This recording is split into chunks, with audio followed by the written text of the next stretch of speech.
Hello everyone, I am the storyteller and I am here to help you today. Before we get started, hit the like button and subscribe to the channel now. Let's get started and relax. The first time the car passed me I barely noticed. The second time, I felt a little nervous. The fifth time, my heart was pounding so hard I could barely hear my own gasps as I sat there in my beat-up old car on that pitch-black stretch of highway. I realized with growing horror that I was not only trapped, I was being hunted. My name is Alex, and until that night, I have never given much thought to how vulnerable we all are out there on the open road. I was driving back from a business conference in Phoenix, taking the long way home to Los Angeles to enjoy the solitude after days of socializing and small talk. It was just past midnight and I was the only car on the highway, that lonely 60 cutting through the Arizona desert. I remember thinking how beautiful the night was. The sky was a carpet of stars unobstructed by city lights, and the full moon bathed the desert landscape in a magical glow.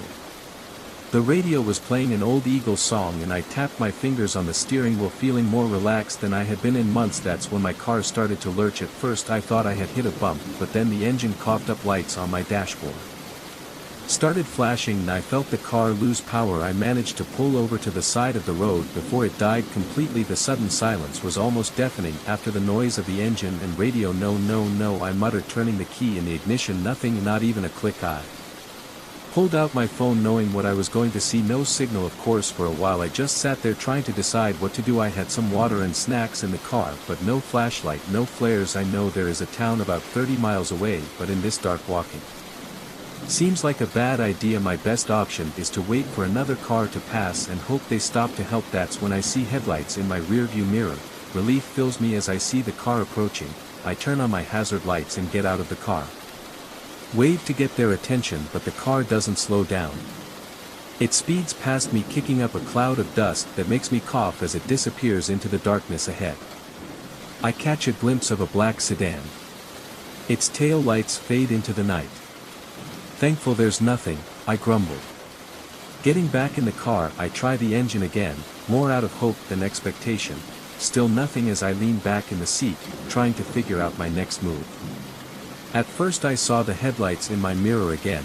I thought it was another car, but as I got closer I realized it was the black sedan that had passed me before turning around. My heart was pounding. Maybe they had noticed I was in trouble and turned to help, but again the car sped past without slowing down.